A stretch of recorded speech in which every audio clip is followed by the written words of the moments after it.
Assalamualaikum warahmatullahi wabarakatuh.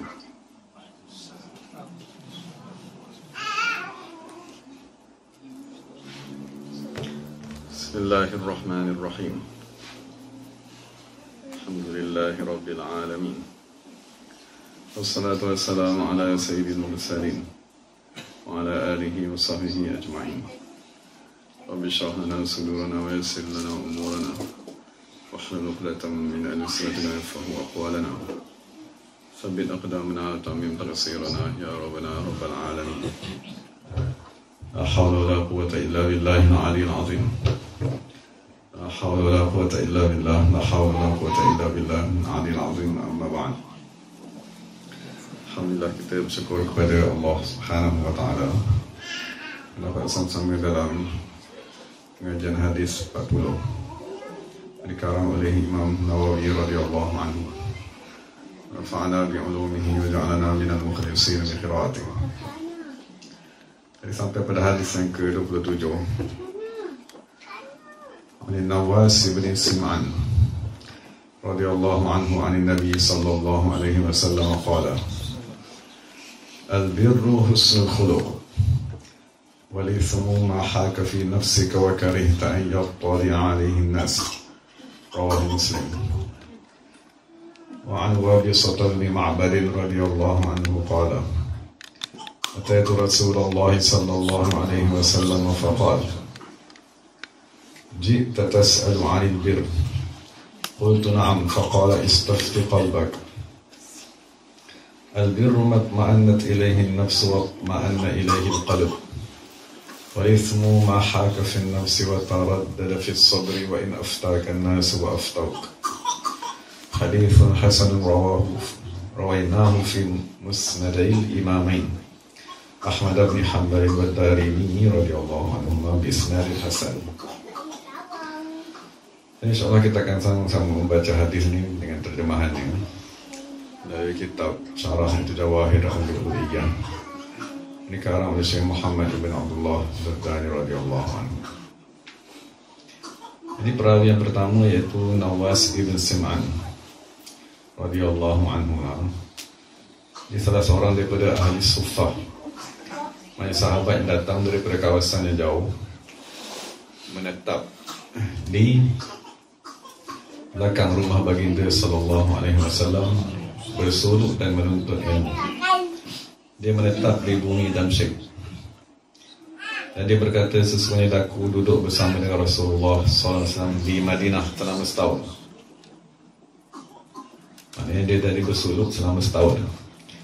Tidak menghalang aku daripada pulang semula ke negaraku, melainkan kerana aku ingin mendengar soalan-soalan yang diajukan kepada Nabi Muhammad SAW daripada sebahagian sahabat-sahabat baginda. Maka dia tadi duduk bersuluk dengan Rasulullah selama setahun. Ialah kerana nak mempelajari ilmu agama daripada dengan cara mendengar soalan dan mendengar jawapan. Dan diriwayatkan daripadanya lebih kurang 17 hadis. Dan Rasulullah SAW telah berkahwin dengan saudara perempuannya daripada sebelah ibunya yang bernama Asma bintun Nu'man. Tapi perkahwinan tersebut tidak berkekalan kerana Asma binti Nu'man tadi, apabila dia berkahwin tadi, dia telah meminta lindung dengan Allah daripada Rasulullah SAW. Jadi dinyatakan dalam syarah ni kisah yang berlaku antara Asma binti Nu'man dengan Rasulullah SAW. Kita kesimpulan kisahnya ialah bapa kepada Asma tadi dan bapa kepada perawinya Nawas tadi. Bapa dia datang kepada Nabi SAW dalam keadaan meluk agama Islam. Maka bapanya berkata, wahai Rasulullah SAW, tidakkah kamu ingin aku menikahkan kamu ataupun mengkahwinkan kamu dengan secantik-cantik perempuan di negara Arab? Perempuan tersebut ialah anaknya sendiri. Sebelum ni dia telah berkahwin dengan sepupunya, tetapi sepupunya tersebut telah meninggal dunia. Maka dia kata, aku amat suka sekiranya anak perempuanku tadi berkahwin denganmu dan bersama-sama. Maka Rasulullah SAW pun menerima bilangan tersebut dan bapanya menghantar anak perempuannya bersama Malik ibn Rabi'ah. Dan apabila perempuan tadi sampai ke Madinah, maka ramai perempuan-perempuan datang menziarahinya. Kemudian apabila perempuan yang menziarahi itu keluar balik ke tempat masing-masing, mereka semua menceritakan tentang kecantikan Asma bintu Nu'man, dan tersebar berita tersebut di Madinah. Jadi ada sebahagian daripada perempuan, dia membuat satu helah. Dia kata, sekiranya kamu ingin mendapat kecintaan Rasulullah SAW yang lebih daripada isteri-isteri yang lain, maka apabila Rasulullah masuk pada malam pertama tadi, adalah kamu meminta lindung dengan Allah daripadanya, nescaya dia akan amat sayang kepada kamu. Maksudnya dia orang ajar. Dia kata apabila Rasulullah masuk ni, kamu baca a'udzubillahi minka. Boleh faham tak? Maknanya ucapan tersebut salah, tetapi itu yang diajar. Dan apabila Rasulullah SAW dah masuk dan telah apabila Rasulullah ingin mendekati ni, maka perempuan tadi berkata, a'udzubillahi minka, aku minta lindung dengan Allah daripada kamu.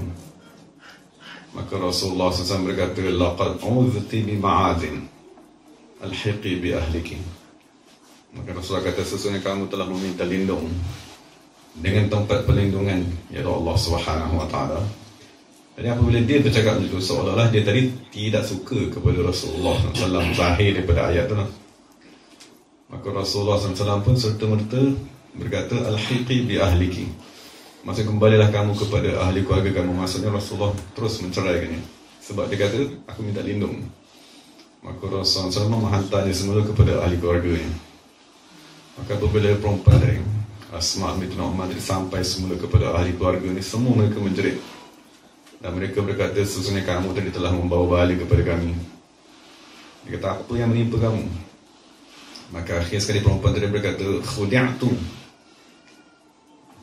maksudnya aku telah diperdaya. Jadi kemudian perempuan tadi kekal tinggal bersama ahli keluarganya. Dia tak keluar rumah kerana malu yang amat sangat, sehingga dia tadi meninggal dunia di zaman Khalifah Sayyidina Utsman radhiyallahu anhu. Tengah pendapat mengatakan bahawa dia tadi terus seperti perempuan yang hilang akal kerana kesedihan, dan tengah berkata dia tadi mati dengan sebab kesedihan yang amat sangat. Jadi difahami daripada kisah tersebut, pertamanya keinginan sahabat-sahabat baginda untuk anak mereka berkahwin dengan Rasulullah SAW untuk mendapat keberkatan Nabi Muhammad syafaat di akhirat. Dan yang kedua yang nak dimaklumi ialah kesilapan, walaupun tidak disengajakan, tapi dia tadi tetap membawa kepada hukuman yang merosakkan tuannya sendiri. Jadi ada beberapa perkara yang kita buat ni dengan sengaja. Setengah manusia melakukan maksiat dengan sengaja dan dengan kehendaknya sendiri. Tapi ada beberapa perkara di dunia yang kita buat bukan kita niat untuk menentang Allah, bukan kita niat tadi untuk melakukan maksiat, tetapi dia berlaku secara khata'an, maksudnya secara tersalah. Walaupun tersalah, tetapi dia tetap dia membawa kepada hukuman di dunia yang menyebabkan musibah kepada seseorang tadi. Jadi itu kisah tentang saudara perempuan bagi perawi yang bernama Asma bintu Nu'man. Jadi kita masuk kepada hadis Nabi Muhammad SAW. Mana Rasulullah SAW bersabda, al-birru husnul khuluq, wal ithmu ma haka fi sadrika fi nafsi wa karihta an yattali'a alaihi nas. Maknanya Rasulullah SAW bersabda, kebaikan ialah akhlak yang baik. Lawan ni, maksud sekarang ni Nabi dia nak mengajar kepada kita apakah lawan kepada dosa. Mana kita boleh sebut dosa haram, dosa diharamkan, dosa dimurkai Allah, Dosa membawa kepada titik hitam di dalam hati. Tapi soalannya, apakah lawan kepada dosa? Maka lawan kepada al-ithmu, dosa, ialah al-birru, kebaikan. Jadi kebaikan tadi dia merangkumi kebaikan yang zahir, maksudnya ibadat yang zahir, ibadat yang batin.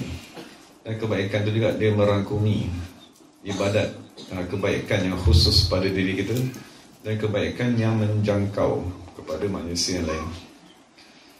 Tapi dalam hadis ni, di awal ni Nabi SAW memberitahu bahawa kebaikan keseluruhannya ialah husnul khuluq. Maksudnya berakhlak dengan akhlak yang baik dan mulia, beradab dengan adab Allah SWT yang telah disyariatkan kepada hamba-hambanya. Dan setengah ulama berkata sesungguhnya agama keseluruhannya ialah pada akhlak yang baik.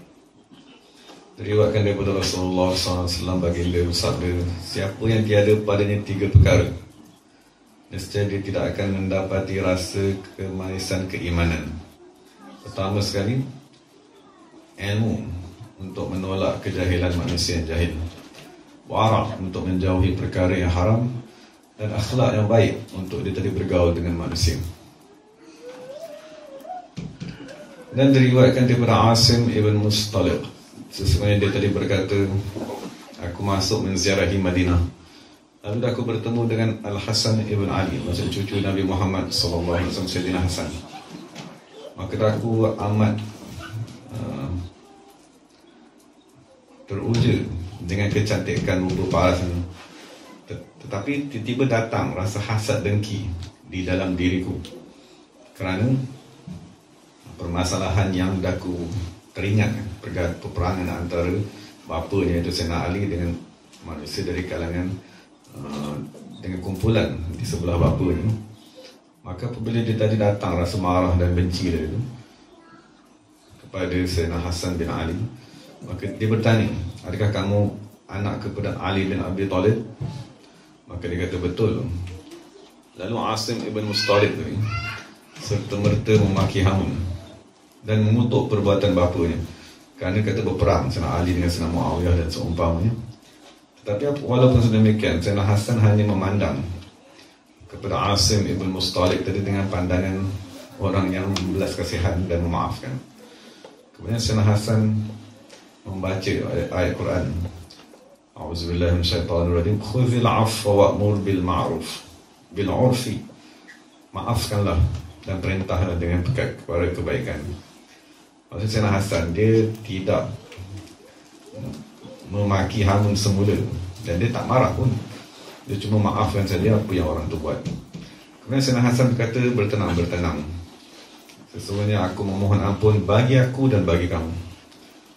Jadi kalau kamu ingin bantuan daripada kami, nescaya kami akan membantu kamu.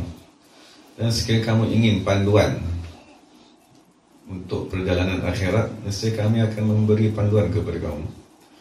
Jadi apabila Sayyidina Hasan tadi dengan akhlak yang baik, tidak marah, maksud tidak melawan kutukan dan cacian manusia tadi, maka serta-merta orang yang datang dengan niat yang jahat, serta-merta Asim ibn Mustaliq tadi kata, fanadimtu ala ma faraqa minni, serta-merta aku menyesal atas apa yang telah aku lakukan.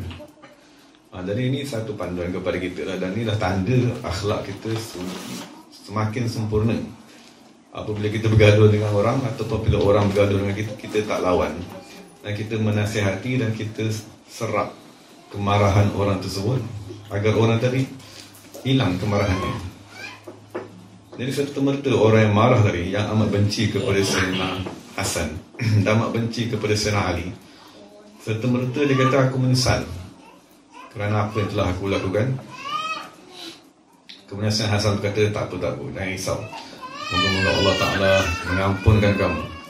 Dia kata, adakah kamu daripada Syam? Maka dia kata, betul aku daripada Syam. Dia kata, moga-moga Allah Subhanahu Wa Ta'ala memelihara kamu, dan sebutlah apa saja hajat kamu, dan kamu akan mendapati sebaik-baik kehendak ataupun hajat di sisi kami, insya-Allah Ta'ala. Maka Asim tadi yang datang dalam keadaan benci dan marah, dia kata tiba-tiba bumi yang luas menjadi sempit, dan seolah-olah aku tidak tenggelam ke dalam bumi. Lalu daku tadi dikeluarkan daripada bumi untuk berlindung dengan Sayyidina Hasan. Maka serta-merta dia kata tiada di atas muka bumi manusia lebih aku cintai daripada Sayyidina Hasan dan bapanya itu Sayyidina Ali bin Abi Thalib. Jadi itu contoh akhlak yang baik. Maksudnya kita tadi memaafkan orang yang menyakiti kita dan kita tidak membalas kejahatan dengan kejahatan. Jadi setelah kita memahami lafaz albir yang dinyatakan di awal hadis, maka Rasulullah SAW membawakan lawan kepada albir kebaikan ialah alifmu dosa. Jadi dengan Nabi SAW bersabda dosa, macam mana kita nak tahu perkara ni disukai di sisi Allah ataupun dimurkai? Maka dosa tadi mahaka fin nafsi, perkara yang kita ragu-ragu dan kita dapati hati kita tak selesa, hati kita berasa tak sedap hati dengan perkara tersebut. Dan wa karihta an yattali'a alaihin nas, dan kamu tadi tak suka orang melihat perbuatan kamu tadi. Maksud kalau kita kata aku tengah buat ni, kalau orang tengok, kita rasa orang akan marah kepada kita, orang akan benci kepada kita. Jadi dalam syarah ni dia kata, kita hanya boleh mengetahui sesuatu dosa dengan melihat kepada pergerakan hati kita, ialah apabila seseorang tadi telah diberikan cahaya nur kepada hatinya dan telah diberikan ilham. Maksudnya syaratnya seseorang itu mesti sampai kepada tingkatan nafsu mulhamah, diberikan ilham, baru dia tadi boleh, hati ini boleh membeza perkara yang betul dengan perkara yang tidak betul.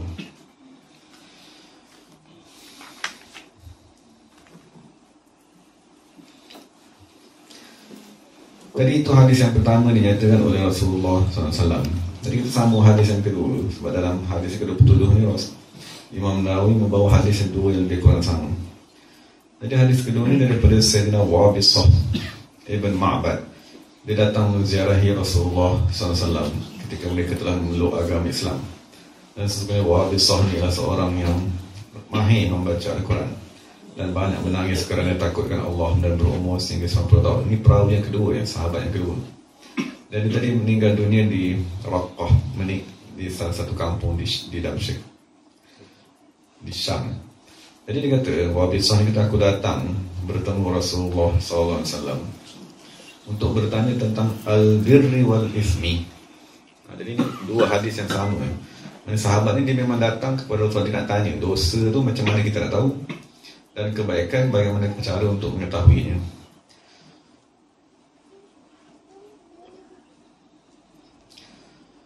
Jadi dalam satu riwayat yang lain, Wabisah tadi datang kepada Rasulullah. Dia ingin bertanya tentang soalan yang amat lengkap tentang apakah kebaikan dan apakah dosa. Tiba-tiba di sisi Nabi SAW ada ramai orang. Maka aku pun langkah. Maka sahabat-sahabat berkata, "Hai Wabisah, jangan kamu langkah manusia, jangan kamu mendekati Rasulullah SAW." Lalu aku berkata, biarkan aku nak dekat kepada Rasulullah. Maka Rasulullah berkata, "Udnu ya Wabisah." Dekatlah wahai Wabisah. Maka aku tadi berjalan ke depan mendekati Rasulullah SAW sehingga dua lututku bertemu dengan dua lutut Rasulullah SAW.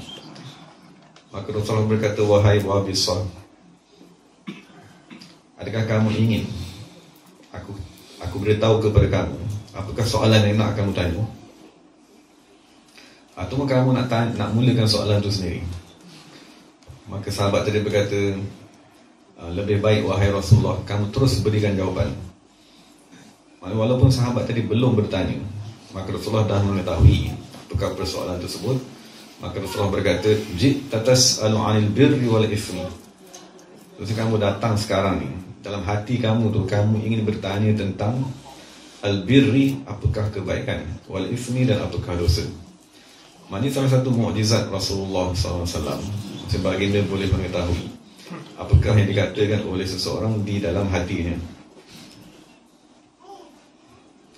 Dan apabila kemudian Rasulullah SAW berkata, "Istafti qalbaka."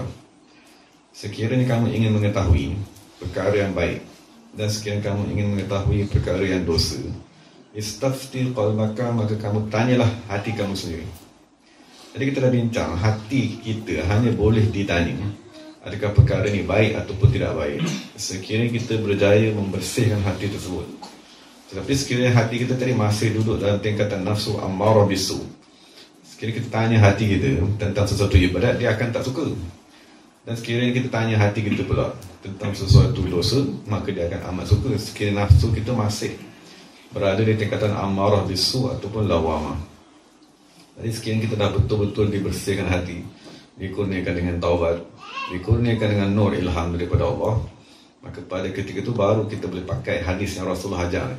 Rasulullah kata, istafti qalbaka, kamu tanyalah hati kamu sendiri. Jadi diriwayatkan daripada Arif Billah Syekh Abdul Husain An-Nuri radhiyallahu anhu. Maksud dia salah seorang yang hidup di zaman Syekh Junaid Al-Baghdadi. Maksud dia ditanya tentang beberapa masalah. Kemudian dilihat Syekh tadi, Abdul Husain An-Nuri itu, dia memandang ke kanan, dia memandang ke kiri. Kemudian dia diam. Dia tundukkan kepala ini, dia diam dalam satu tempoh masa. Kemudian dia pun mengangkat kepala ini dan dia menjawab soalan-soalan dengan jawapan yang betul. Maksud soalan dari sudut fiqh, kan, soalan daripada sudut tafsir dan hadis. Maka orang bertanya, kenapa dia memandang ke kiri dan ke kanan sebelum dia menjawab soalan tadi? Maka Syekh Abdul Husain An-Nuri, dia berkata, sa'altu malakal yamin falam yujibni. Aku tanya malaikat yang berada di sebelah kanan, apa jawapan kepada soalan ni? Tetapi malaikat tidak menjawab. Thumma malakal shimal, kemudian aku tanya malaikat di sebelah kiri. Falam yujibni, malaikat tu tak menjawab kepadaku. Fasa'altu qalbi, maka apabila dia diam tadi, dia menghadap kepada hatinya. Saya aku tanya hati aku sendiri. Fa akhbarani bima ajabtu bihi, maka hatiku mengkhabarkan kepadaku dengan jawapan yang kamu dengar tadi. Dan itu sebagai contoh bagaimana hati manusia yang bersambung dengan Allah Subhanahu Wa Taala lebih tinggi ilmu daripada malaikat itu sendiri.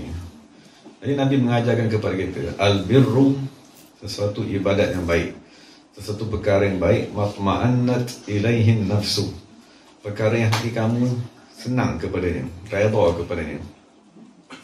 Walismu, dan dosa ialah perkara yang hati kamu berasa tidak gembira, berasa ragu-ragu untuk melakukannya. Jadi diriwayatkan daripada Wasilah ibn Asqa, dia kata satu ketika aku datang berjumpa dengan Nabi Muhammad SAW, maka sahabat-sahabat kata, jangan masuk dekat wahai Wasilah.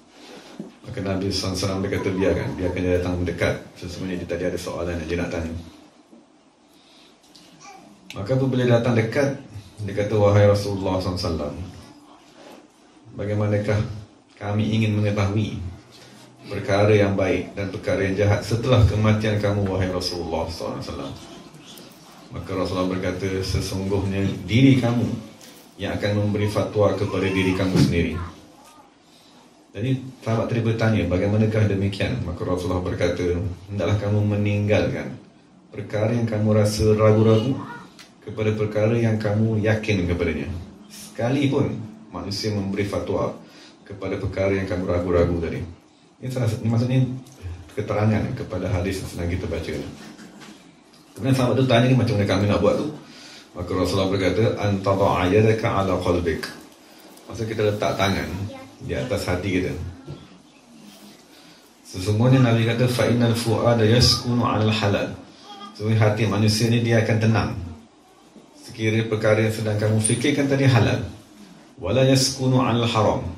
Tapi sekiranya perkara yang kamu nak buat tadi haram, maka hati kamu dia akan berdegup dengan kuat. Boleh.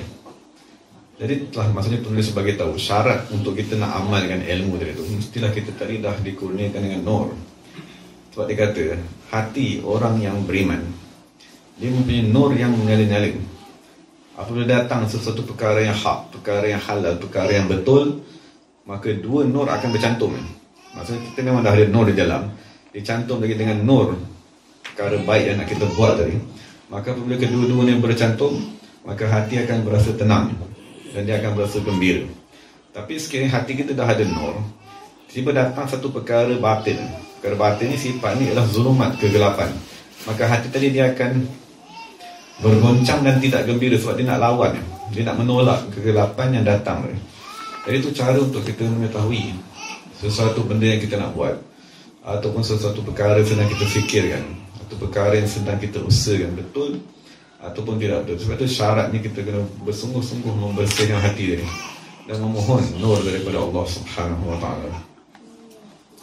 Dan Imam Ghazali berkata bahawa sesungguhnya perkara yang Rasulullah cakap kepada Wabisah tadi dikhususkan kepada manusia yang telah dikurniakan dengan Nurul Furqan, cahaya untuk membezakan antara hak dan batin. Dan diriwayatkan daripada sebahagian orang arif, dia kata datang seorang murid untuk bersuluk dengannya. Maka guru tadi memasukkan murid tadi ke dalam khalwat dan dia biarkan murid tadi beberapa hari. Kemudian guru tadi datang. Dia tanya kepada murid, semasa kamu tengah khalwat tadi, kamu nampak rupa aku macam mana? Masa guru tu tanya kepada murid, semasa kamu tengah khalwat, bila kamu pejam mata, kamu nampak guru tadi tu rupa apa? Maka murid tadi kata, suratu khinzirin. Aku nampak rupa guru aku tadi ialah seperti rupa khinzir, babi. Maka guru kata, sadaqta, betul-betul. Kemudian dia kata, khalwat lagi, zikir lagi. Kemudian sampai satu tempoh masa dia tanya pula, kamu nampak guru kamu rupa apa? Dia kata, suratu kalbin, sama seperti rupa anjing. Oh, dia kata, betul-betul. Zikir lagi lah, zikir.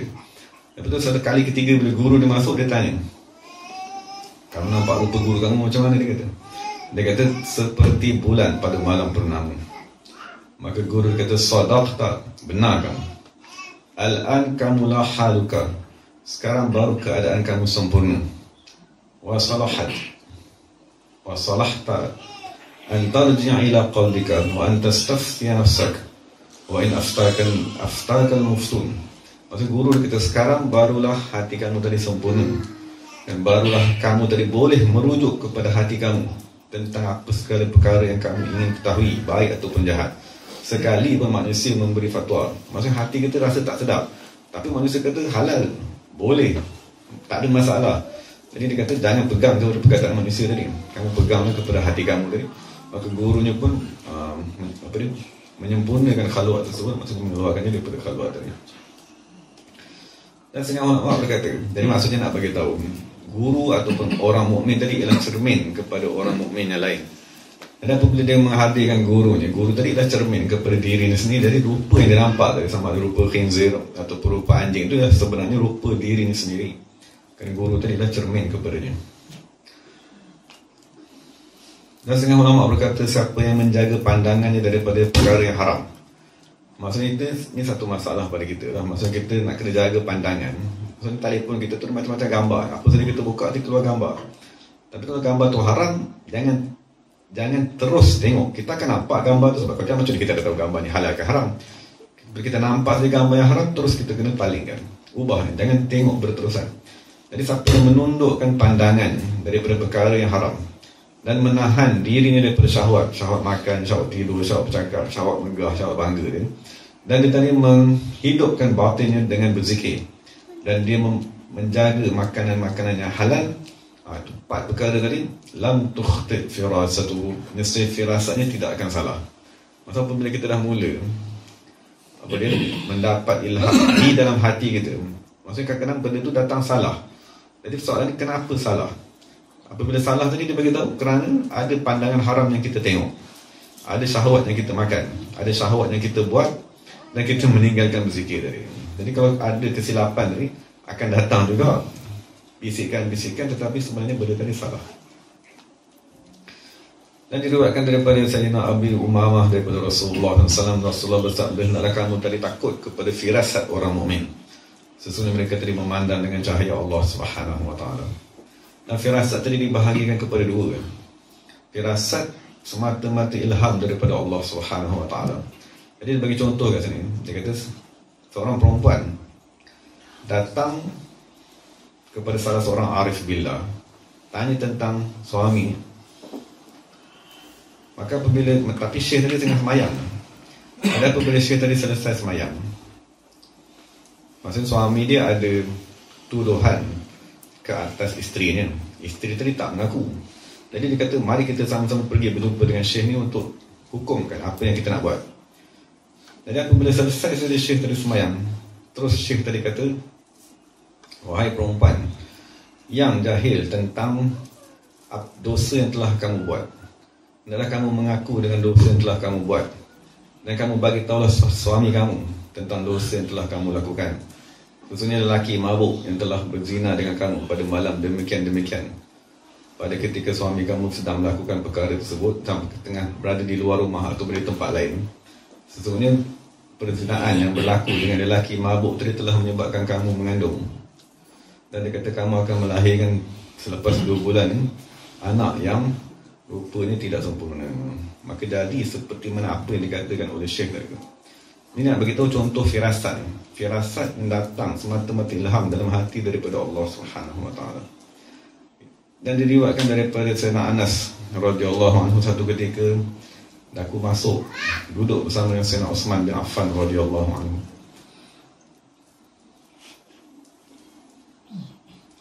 Dan Sayyidina Anas dia kata, semasa aku nak berjalan tadi, aku melihat seorang perempuan di jalan.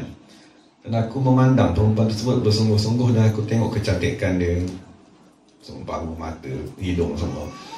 Dan apabila aku masuk, Sayyidina Uthman berkata, adakah salah seorang tadi datang masuk menziarahiku dalam keadaan kesan zina zahir di kedua matanya? Tidakkah mereka mengetahui bahawa sesungguhnya zina mata ialah dengan memandang? Maksud zina dengan kemaluan ialah dengan yang kita maklum, tapi mata pun ada berzina juga, iaitu dengan semata-mata memandang. Jadi Sayyidina Uthman bin Affan kata, hendaklah kamu bertaubat, sekiranya tidak aku akan menghukum kamu, hukum ta'zir. Maka Sayyidina Anas pun berkata, adakah telah diturunkan wahyu setelah Rasulullah SAW? Maksudnya heran macam mana Sayyidina Uthman boleh tahu. Maka Sayyidina Uthman berkata, tidak, tetapi firasat Allah, firasat dan ilham daripada Allah Subhanahu Wa Taala. Tidakkah kamu mendengar Rasulullah SAW bersabda, ittaqu firasatal mu'min, hendaklah kamu takut dengan firasat orang beriman, kerana sesungguhnya memandang dengan nur cahaya daripada Allah Subhanahu Wa Taala. Dan salah satu bentuk firasat yang kedua, dia memerlukan kepada pemerhatian kepada keadaan manusia, warna kulit manusia, perkataan manusia, perbuatan dan seumpamanya. Dan sebagai contoh ni kata diriwayatkan daripada Imam Syafi'i radhiyallahu anhu, satu ketika Imam Syafi'i sedang duduk di masjid, tiba-tiba masuk seorang manusia berpusing-pusing. Dia berlega-lega di masjid melihat orang yang sedang tidur. Maka Imam Syafi'i berkata kepada muridnya Ar-Rabi', dia kata, kamu pergilah cakap kepada orang tersebut, sesungguhnya kamu sedang mencari seorang hamba berkulit hitam yang mata sebelahnya sakit. Maka aku pun pergi berkata kepada orang yang masuk dalam masjid tadi. Maka dia bertanya, di manakah hamba ku tadi yang kamu tahu tadi? Maka aku kata, pergilah tanya Imam Syafi'i kat sana. Maka orang tu pergi berjumpa dengan Imam Syafi'i. Dia tanya, wahai Sayyidi, di manakah hamba ku? Dia kata, kamu akan menjumpai ini di dalam penjara, dia kata, dalam lokap, dia kata. Maka dia pun pergi. Orang tadi pergi dan dia mendapati betul-betul hamba ni berada dalam lokap tersebut. Maka murid tadi berkata, wahai Imam Syafi'i, macam mana kamu boleh tahu perkara tersebut? Kami berasa amat bingung. Jadi Imam Syafi'i kata, aku melihat seorang manusia yang masuk daripada pintu masjid, mencari-cari dari kalangan orang yang tidur. Maka aku tahu dia ni sedang mencari hamba yang lari. Ini firasat melalui perbuatan manusia. Maksudnya daripada kajian dan pemerhatian, Imam Syafi'i mendapat firasat tersebut. Jadi Imam Syafi'i, masa dia tengok orang tadi cari, dia hanya mencari kepada orang tidur yang berkulit hitam tadi. Maka Imam Syafi'i kata, dia ni hamba ni tadi ialah berkulit hitam, bukan yang kulit putih. Dan apabila Imam Syafi'i tengok orang tu sedang mencari, Imam Syafi'i akan tengok orang tu pandang kepada mata sebelah kiri. Maka Imam Syafi'i kata, hamba dia ni mata sebelah kiri ni bermasalah. Betul, orang tanya lagi, macam mana kamu tahu hamba dia dalam penjara? Maka Imam Syafi'i kata, sesungguhnya hamba apabila mereka jadi lapar, mereka akan mencuri. Dan apabila mereka kenyang, mereka menjadi fasik. Dan apabila mereka mencuri, kena tangkap, duduk dalam penjara. Jadi Imam Syafi'i kata, hamba kamu dalam penjara. Jadi itu dua bentuk firasat. Satu, firasat ilham yang datang terus ke dalam hati manusia daripada Allah Subhanahu Wa Taala. Dan kedua, melalui pemerhatian dan ketajaman akal yang dikurniakan juga oleh Allah Subhanahu Wa Taala kepada orang yang dekat kepadanya. Jadi kedua-dua hadis ini diriwayatkan oleh pertama sekali ialah Imam Ahmad bin Hanbal radhiyallahu anhu dan Imam Ad-Darimi radhiyallahu anhu. Jadi dalam kitab syarah kita ni, maksudnya penulis dia menceritakan sedikit tentang Imam Ahmad bin Hanbal. Dia adalah salah seorang daripada imam mazhab yang 4, imam mujtahid, yang telah disepakati atas keagungannya, amanahnya, waraknya, zuhudnya, hafazannya, akal yang amat sempurna. Dan ibunya membawanya semasa ibunya sedang hamil daripada Marruz setelah kematian bapanya. Maksudnya anak yatim. Maksudnya bapa ni meninggal dunia semasa ibu sedang mengandungnya. Jadi ibunya bawa dia ke Baghdad, dan dia tadi dilahirkan di Baghdad. Maka dia tadi belajar dengan Imam Syafi'i radhiyallahu anhu. Maka Imam Syafi'i berkata, aku keluar daripada kota Baghdad, tidak aku meninggalkan manusia yang lebih tinggi ilmu fiqh dan lebih zuhud dan lebih mengetahui daripada Imam Ahmad bin Hanbal. Dan Imam Ahmad tadi yuksiru du'a al-Syafi'i, dia banyak berdoa kepada gurunya Imam Syafi'i. Itu adabnya kita diajar lah dalam tarekat. Masa apabila kita berdoa, kena doa yang khusus kita berikan kepada guru kita. Dan Imam Ahmad tadi apabila dia berjalan, dia akan berjalan di sebelah tunggangan Imam Syafi'i. Maksudnya Imam Syafi'i menunggang di atas, dia berjalan kaki di bawah. Dan dia akan tanya soalan-soalan, bertanya tentang hukum hakam semasa Imam Syafi'i tadi sedang berjalan bersama-sama dengannya. Dan Imam Ahmad bin Hanbal yuhyil laila kullahu min waqti kaunihi ghulaman. Dia dah membiasakan dirinya tidak tidur di waktu malam semenjak dia masih muda lagi. Jadi kita maklum Imam Ahmad bin Hanbal salah seorang autad al-Iraq, wali Allah yang agung di Iraq. Dan dia tadi mengkhatamkan Quran dalam masa 24 jam dengan sekali khatam. Dan apabila dia tadi berasa lapar, dia akan ambil roti-roti yang kering tadi, dia letakkan, dia tepuk-tepuk, dia buangkan habuk tadi, dan dia basahkan dengan air, dan dia makannya dengan garam. Dan satu ketika manusia datang membawa zakat kepadanya, lalu dia tidak menerimanya. Jadi orang kata kepadanya, sesungguhnya anak kamu tak ada pakaian. Dia kata tidak berpakaian lebih baik daripada harta zakat yang dihukumkan sebagai lebihan ausakh manusia, kotoran harta manusia. Dan dia kata sesungguhnya dunia, walaupun susah pun, dia kata macam mana susah sekalipun di dunia ni, ayyamun qala'il, dia ialah masa yang sedikit saja, 10 tahun, 20 tahun, 30 tahun, thumma narhalu min hadhihi ad-dar, kemudian kita akan meninggalkan dunia ni, maksud pergi ke alam akhirat. Dan satu ketika dibawakan kepada Imam Ahmad bin Hanbal 3 karung dinar. Setiap karung duit dari itu ada 1000 dinar. 1000 ni lebih kurang 1 juta hari.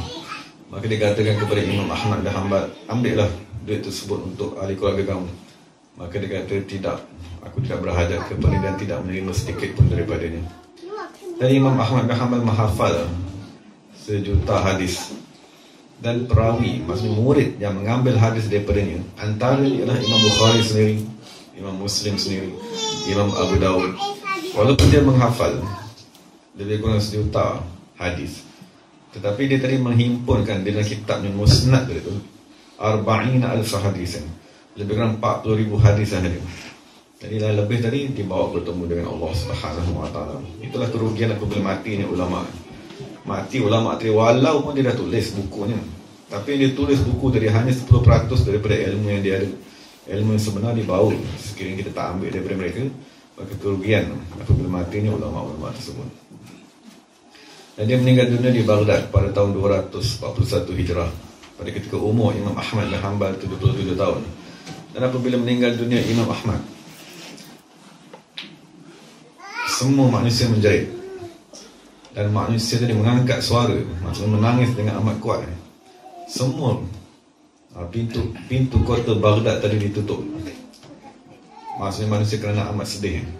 Dan masuk Islam pada hari kematian Imam Ahmad bin Hanbal dari kalangan Yahudi, Nasrani dan Majusi lebih kurang 10,000 orang manusia. Moga-moga Allah Subhanahu wa taala memberi kemanfaatan kepada kita. Maksudnya apabila manusia Yahudi, Nasrani, Majusi ini melihat betapa agungnya jenazah Imam Ahmad bin Hanbal ni, dan mereka tengok betapa ramainya manusia menangis kerana kesedihan, maka hati mereka semua menjadi lembut dan memeluk agama Islam. Dan perawi kedua ialah Imam Ad-Darimi radhiyallahu anhu, meninggal dunia pada tahun 255 Hijrah. Imam Darimi ialah seorang ahli ilmu dan ahli wara' di zaman ini, kan menghafal hadis yang banyak. salah seorang yang mempunyai keramat yang zahir di zaman yang sekarang daripada wali Allah Subhanahu wa taala. Jadi hadis kedua ni diriwayatkan dengan sanad yang hasan. Moga-moga Allah Subhanahu wa taala memberi kefahaman kepada kita dan moga-moga kita dapat berusaha dan membersihkan hati tadi supaya Allah Subhanahu wa taala memurnikan nur Al-Furqan di dalam hati. Jadi kita dah faham sahabat tadi dia sentiasa memfokuskan kepada apakah amalan yang baik untuk mereka tadi selamat daripada neraka Allah dan apakah dosa tadi. Cuma kalau kita semua nak mengaji fiqh, kita semua nak hafal kitab, kita semua nak hafal Quran, maka amat berat ke atas setiap manusia untuk melakukan perkara tersebut. Jadi apakah penyelesaian dalam agama Islam? Penyelesaian ini adalah kita membersihkan hati. Apabila kita membersihkan hati, mendekatkan diri kepada Allah, maka Allah sendiri akan mengajar di dalam hati kita hukum hakam yang kita perlukan. Maksud kita nak buat keputusan, kita nak buat salah satu perkara, adakah perkara ini betul, bermanfaat, ada mudarat, baik ataupun tidak baik. Tapi syarat untuk kita tadi diberikan ilham daripada Allah ialah kita mestilah dikurniakan dengan nur dan hati yang bersih. Maka dengan cara kita tadi berzikir, beristighfar, bersuluk, memoga Allah Subhanahu wa taala mengurniakan kepada kita kefahaman dan ilmu tersebut. Alhamdulillah rabbil alamin. Segala yang baik daripada Allah Taala, segala yang saya daripada diri saya sendiri. Wa aqulu qawli hadza wa astaghfirullahalazim li wa lakum wa lisa'il muslimin wal muslimat. Bismillahirrahmanirrahim. Alhamdulillah rabbil alamin wassalatu wassalamu ala sayyidil mursalin wa ala alihi wa sahbihi ajma'in. ربنا ظلمنا أنفسنا وإن لم تغفر لنا وترحمنا لنكون من الخاسرين ربنا آتنا في الدنيا حسنة وفي الآخرة حسنة وقنا عذاب النار سبحان ربك رب العزة عما يصفون والسلام على المرسلين الحمد لله رب العالمين قضى الله منا ولكم